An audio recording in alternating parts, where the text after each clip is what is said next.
नमस्ते स्टूडेंट्स, मैं केम दिव्या आप सभी का बहुत बहुत स्वागत करती हूँ हमारे यूट्यूब चैनल विद्यापीठ ग्रेजुएशन क्लासेस में, जिसमें हमारा आज का टॉपिक है बीए फर्स्ट ईयर का पेपर फर्स्ट हिंदी, जिसका नाम है मध्ययुगीन काव्य। और इसमें हम कबीरदास जी के शब्द पढ़ रहे थे। तो शब्द में हम 8वें पद की व्याख्या करने वाले हैं। तो चलिए स्टार्ट करते हैं। कबीरदास जी कहते हैं, बिनती एक राम सुनी थोरी, अब न बचाई राखपति मोरी। अजैसे मंदला तुम ही बजावा, अतैसे नाचत मैं दुख पावा। अजय मसी लागी सबय छुड़ावो, अब मोहि जनि बहु रूप कछावो। कह कबीर मेरी नाच उठावो, तुम्हारे चरण कमल दिखलावो।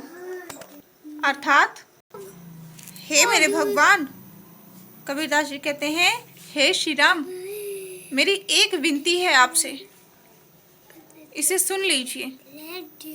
अब न बचाई राखपति मोरी, अर्थात हे मेरे पति, मुझे अपने से अलग मत कीजिए। क्यों, क्या होगा और क्यों ऐसा हो रहा है? क्योंकि यदि आप मुझे स्वयं से अलग करेंगे तो अब मैं जीवित नहीं बचूंगा। क्यों? क्योंकि जैसे मंदला तुम ही बजावा, अर्थात जैसे जैसे आप डमरू बजाते जा रहे हैं वैसे वैसे मैं नाचता जा रहा हूँ। अर्थात आपने मुझे विषय शक्ति दे करके और विषय शक्ति रूपी ढोलक आप बजाए जा रहे हैं और मैं उस ढोलक पर नृत्य करते जा रहा हूँ। और अब मैं आपके इशारे पर अर्थात आपके मंदले पर नाचते नाचते थक गया हूँ। और जैसे जैसे आप नचाते जा रहे हैं ना, वैसे ही वैसे मुझे बहुत ही दुखों का सामना करना पड़ रहा है। इसलिए अब मुझ पर रहम खाइए, मुझे बचा लीजिए। और आगे कहते हैं, जे मसीलागी सबे छुड़ावो, अर्थात ये जो कलंक की स्याही मेरे माथे पर लग चुकी है, अर्थात मैं जो इस विषय शक्ति के अंदर पड़ चुका हूँ, अब आप मुझे इसके लिए लाचार मत बनाइए। अर्थात विभिन्न प्रकार के रूप धारण मत करवाइए। किस प्रकार के रूप? कभी मैं क्रोध करता हूँ, कभी मेरे अंदर वासना की इच्छा होती है, कभी मेरे अंदर लोभ जागृत होता है, तो कभी मोह जागृत होता है। ये जो अनेकों रूप आप मेरे अंदर धारण करवाते हैं मुझसे, अब ये सब बंद कीजिए। क्योंकि मैं थक गया हूँ ये सारे भेष बदलते बदलते। कबीरदास जी कहते हैं, कहे कबीर मेरी नाच उठावो, हे मेरे प्रभु, मुझे अब इस नृत्य से छुट्टी दो, अर्थात जन्म मृत्यु के चक्र से मुझे मुक्त करो, अन्यथा मैं बार बार जन्म लेता रहूँगा और नाचते नाचते जब थक जाऊँगा मेरी मृत्यु हो जाएगी, और जैसे ही मृत्यु होगी मैं फिर से दोबारा जन्म लूँगा। तो अब हे प्रभु, मुझ पर कृपा कीजिए और मुझे इस जन्म मरण के चक्र से छुड़ा लीजिए।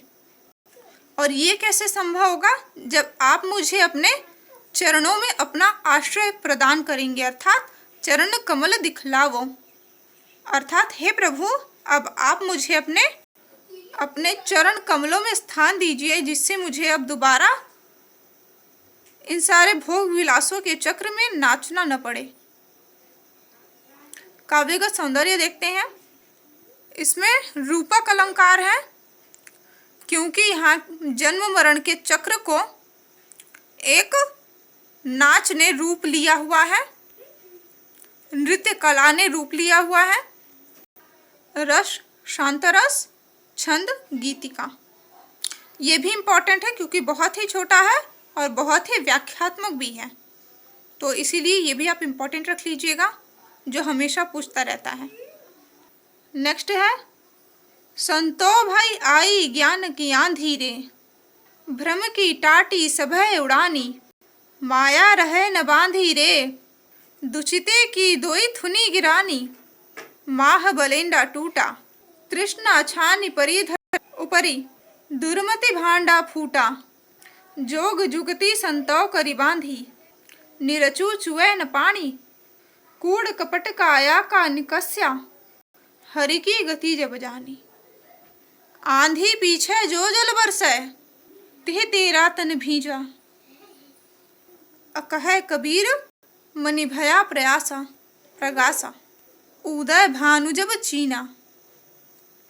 अर्थात कबीरदास जी कहते हैं कि हे संत लोग, हे सज्जनों, अब तो ज्ञान की आंधी चल पड़ी है, और जब ज्ञान की आंधी चली है तो कौन कौन भागेंगे। आइए देखते हैं कबीरदास जी आगे क्या कहते हैं। आंधी आने पर आड़ के लिए बनाई गई टाटी अर्थात पर्दा, पट्टियां सब उड़ जाती हैं, और क्या होता है, जो पर्दे के पीछे होता है वह नजर आने लगता है। और चूंकि यहाँ पर ज्ञान की आंधी आई है, इसलिए इसमें इस आंधी ने क्या उड़ा कर ले गया है अपने साथ, मेरी सारी बुराइयों को उड़ा करके ले गया है। अर्थात मेरे आत्मस्वरूप के ऊपर जो पर्दा पड़ा हुआ था वह अब उठ चुका है, और मुझे मेरा अंतःकरण अर्थात मेरे आत्मस्वरूप का मुझे दर्शन हो गया है। अब मैंने अपने आत्मस्वरूप को देख लिया है, मैं स्वयं को समझ गया हूँ। कैसे? जैसे ज्ञान उत्पन्न हो जाने पर सारे भ्रम दूर हो जाते हैं, उसी प्रकार भ्रम रूपी आंधी, ज्ञान रूपी आंधी के आने के कारण भ्रम रूपी टाटी उड़ चुकी है। और कहते हैं माया रहे न बांधी रे, अर्थात माया से कहते हैं हे माया, अब तेरे बस की बात भी नहीं रही कि अब तू मुझे बांध सके। अर्थात माया रूपी बंधन भी अब समाप्त हो गया है, जिसने मुझे विषयों में बांध कर रखा हुआ था। कैसे? जैसे आंधी आने पर खंभे को सहारा देने वाले छप्पर को सहारा देने वाले खंभे भी गिर चुके हैं। खंभा अर्थात माया, खंभे भी गिर चुके हैं, और इसलिए अब ये घर अर्थात मेरी विषय शक्ति के स्तर भी ढह गए हैं, गिर गए हैं। ये किसका अर्थ था? दुचते की दोई थुनी गिरानी, अब माह बलेंडा टूटा। ठीक है। और आगे क्या कहते हैं? तृष्णा छानी परी धर ऊपरी। कहते हैं इतना ही नहीं, जो मोह रूपी तृष्णा रूपी दृढ़ बल्ली या बांस रूपी जो डंडे उस छप्पर को संभाले हुए थे, अब वह भी गिर गए हैं। इस बांस के टूटते ही वह छप्पर भी गिर पड़ा है। अर्थात अब जन्म लेने की मृत्यु तो मेरी चली ही गई है, परंतु अब जन्म लेने की इच्छा भी मेरी समाप्त हो गई है। अर्थात अब कोई उपाय नहीं है कि मेरा जन्म मरण हो सके। और दुर्मति भांडा फूटा, अर्थात जिस प्रकार छप्पर के गिरने से बर्तन टूट फूट जाते हैं, वैसे ही हे सज्जनों, मेरे दुर्मति ने अर्थात मेरी आसक्तियों का भांडा भी फूट गया है। आसक्ति रूपे बर्तन चूर चूर हो गए हैं, और वह दोबारा अब बन नहीं सकते, दोबारा खड़े नहीं हो सकते। इसी प्रकार तृष्णा अर्थात इच्छाएं समाप्त होते ही वासनाएं भी समाप्त हो गई हैं। जोग जुगती करी संतो बांधी। आगे कबीरदास जी कहते हैं कि हे सज्जनों, जब ज्ञान की उपलब्धि हुई तो संतों की समझ में वस्तु की स्थिति आ गई है। और क्या हुआ है? अनिर्जु चुवैन पानी, अर्थात अब उस गिरे हुए घर से मैं तो बाहर निकल गया हूँ, और अब यदि उस घर में पानी भी बहते हैं, पानी भी अगर चू रहा है उस टूटे हुए छप्पर के कारण, तो मुझे कोई फर्क नहीं पड़ने वाला है। अर्थात मैं इस शरीर में के आत्म स्वरूप को जान गया हूँ। इस शरीर की जो आत्मा है उसने अपने स्वरूप को पहचान लिया है, जान लिया है, और अब इस शरीर के साथ कुछ भी हो, मुझे कोई परवाह नहीं, अर्थात वो मेरे आत्मा को कष्ट नहीं पहुंचाएगा। जो भी कष्ट होगा वो मेरे शरीर को होगा, इसलिए अब यह शरीर व्यर्थ है, ये जो छप्पर है यह व्यर्थ है। उन्होंने योग की वृत्तियों एवं युक्तियों की सहायता से अपने शरीर रूपी छप्पर का निर्माण किया था, परंतु जो था अर्थात ये कूड़ा करकट अर्थात कूड़ काया अर्थात कूड़ कपट काया का निकस्या, अर्थात इस शरीर से जितने भी कूड़ा करकट है, इस शरीर का जो जितना भी कूड़ा करकट है वह सब निकल करके बाहर सामने आ गया है। जैसे ही विषय शक्ति मेरे शरीर से बाहर गया है, अर्थात ज्ञान की आंधी आने के बाद में ये जो छप्पर विषय शक्ति रूपी छप्पर मुझ पर पड़े हुए थे, उससे मेरे हृदय का विषय वासना रूपी जल का एक बूंद भी जाने की संभावना नहीं रह गई है। अर्थात आंधी आने के बाद में जो जल बरसता है ये उसकी बात हो रही है। अर्थात अब स्थिति ऐसी हो गई है कि जल चाहे जितना बरसता रहे, परंतु अब मुझे इस कोई फर्क नहीं पड़ने वाला है, क्योंकि मैं ना तो भीगता हूँ और ना ही मैं सूखता हूँ। अर्थात भीगता और सूखता तो शरीर मात्र है। और क्या कह रहे हैं कबीरदास जी? कबीरदास जी कहते हैं कि इस ज्ञान की आंधी के बाद में हे सज्जनों, ईश्वर प्राप्ति के अमृत जल की वर्षा हो रही है और उस वर्षात में समस्त भक्तजन भीग गए हैं। और कबीरदास जी कहते हैं, कहे कबीर मनि भया प्रगासा, उदय भानु जब चीना। अर्थात कबीरदास जी कहते हैं जल के वर्षा के पश्चात ज्ञान रूपी सूर्य का उदय हुआ है और समस्त अज्ञान अंधकार रूपी बुराइयां सदा सर्वदा के लिए समाप्त हो गई हैं, अर्थात हमेशा हमेशा के लिए मिट गई हैं। यहाँ पर रूपक अलंकार है, क्योंकि आंधी ने यहाँ पर आत्मस्वरूप का दर्शन अर्थात ज्ञान का रूप धरा हुआ है, इसलिए यहाँ पर रूपक अलंकार। बाकी सब सेम है, अर्थात छंद गीतिका है और रस शांत रस है। और इसमें कूड़ कपट काया के कारण अनुप्रास अलंकार भी उपस्थित है।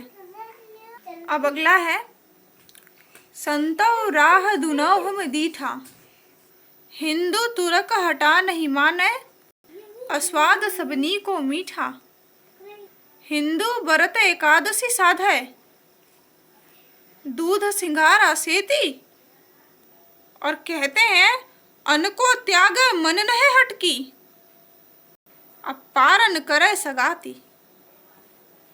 और इतना ही नहीं, मुसलमानों को फटकारते हुए कहते हैं, तुरुक रोजा निमाज गुजारे, अब बिस्मिल बांग पुकारी, इनको भिस्त कहाते हुई हैं जो सांझे मुर्गी मारी, हिंदू की दया अमेहर तुर्कन की, दोनों घट से त्यागी, वह हलाल वे झटका मारी, आगी दोनों घर लागी। हिंदू तुर्क की एक राह है, सतगुरु इहे लखाई, कहीं कबीर सुना हो संतो, राम न कहे खुदाई। अर्थात बहुत ही अच्छा है ये, और एग्जाम में भी बहुत पूछा जाता है, उसका तात्पर्य सबसे ज्यादा अच्छा है। तो आइए जानते हैं। कबीरदास जी कहते हैं, हे सज्जनों, मैंने इस संसार की दोनों राहों को भली प्रकार समझ लिया है। कौन सी दो राहें? अर्थात जब कबीरदास जी थे उस समय में इनके यहाँ पर दो राहें थी, दो धर्म थे, एक हिंदू और दूसरा मुसलमान। और इन दो धर्मों को इन्होंने दो राह बताया हुआ है। तो कहते हैं ये कि इन्होंने दोनों धर्मों को भली प्रकार समझा है, जाना है, और फिर पाया क्या है? कहते हैं कि दोनों धर्मों के अनुयायी केवल स्वाद के ही पीछे भागे जा रहे हैं, स्वाद की मिठास में ही डूबे हुए हैं, और दोनों इनकार करने से भी नहीं मानते। कबीरदास जी कहते हैं कि हिंदू जो है वो एकादशी का व्रत रखते हैं, अर्थात हिंदू व्रत एकादशी धरे साध है, अर्थात हिंदू एकादशी व्रत करते हैं। किस लिए? हिंदू लोग दूध और सिंघाड़े के आटे से बनी पूड़ी और हलवा के सेवन से एकादशी व्रत रखते हैं। वे अन्न को तो छोड़ देते हैं, परंतु वासना को साध करके, इच्छाओं को साध करके एकादशी व्रत रखते हैं। किसी की यदि कोई इच्छा नहीं होगी तब भी वह मोक्ष की कामना अवश्य करता है कि मैं जब मरूं तो मुझे मोक्ष की प्राप्ति हो। यह भी तो एक इच्छा है। तो कबीरदास जी उसी को बता रहे हैं और कहते हैं कि जब व्रत की समाप्ति होती है, अर्थात पारण करे सगाती, तो कैसे पारण करते हैं? समिश्र भोजन, अर्थात पारण करने के समय भोजन अर्थात अन्न और फल दोनों का ही मिश्रण करते हैं और पारण करते हैं। तो कबीरदास जी कहते हैं ये तो हिंदुओं की बात हो गई। अब मुसलमान क्या करते हैं? तुरुक रोजा नमाज गुजार, अर्थात मुसलमान रोजा रखते हैं और रोजा के दौरान क्या करते हैं? नमाज पढ़ते हैं, अजान देते हैं, किंतु पशुओं की हत्या करते हैं। जो दोनों वक्त, दोनों प्रहर रोजा रखने के पश्चात शाम को सूर्य ढलने के बाद मुर्गियों को मार डालते हैं, ऐसे हिंसकों को भला स्वर्ग कैसे प्राप्त हो सकता है? अर्थात मोक्ष की प्राप्ति कैसे हो सकती है? कबीरदास जी तुलनात्मक दृष्टि रखते हुए कहते हैं कि हिंदू दया शब्द का प्रयोग करते हैं और मुसलमान उसी में मेहर शब्द का प्रयोग करते हैं, अर्थात मेहर शब्द का अर्थ भी दया होता है। मेहरबानी जिसे कहते हैं, मेहर। किंतु दोनों ही धर्मों के लोग अमल में नहीं लाते और कहते हैं कि दोनों ने वास्तव में अपने हृदय से दया और मेहर दोनों को त्याग दिया है। मुसलमान ऐसा मानते हैं कि वे हलाल करेंगे तो स्वर्ग की प्राप्ति होगी, तो उन्हें उसका दोष नहीं लगेगा, अर्थात मुर्गे को मारने से दोष नहीं लगेगा। और हिंदू ऐसा मानते हैं कि यदि वे मुर्गी को झटका दें तब उन्हें दोष नहीं लगेगा कि उन्होंने तो उसकी एक ही बार में हत्या कर डाली है, इस कारण उन्हें दोष नहीं लगेगा। परंतु वो यही नहीं जानते कि दोनों ही हत्याएं तो करते हैं और हत्या करने वालों की को मोक्ष कभी प्राप्त नहीं हो सकता।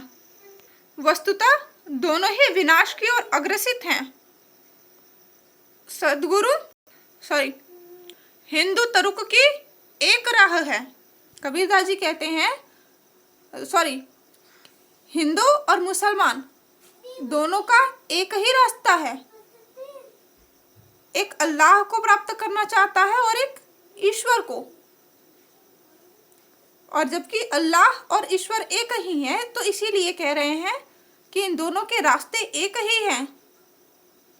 और सदगुरु यह लखाई, अर्थात सदगुरु भी यही बताना चाहते हैं। अब कहें ही कबीर सुनो हो संतो, कबीरदास जी कहते हैं हे सज्जनों आप सुनिए। क्या सुनिए? राम न कहे हो खुदाई, अर्थात जीव के वध को न राम ने कभी और ना ही खुदा ने कभी उचित समझा है, तो फिर आप इसे स्वयं से ही उचित कैसे मान सकते हो?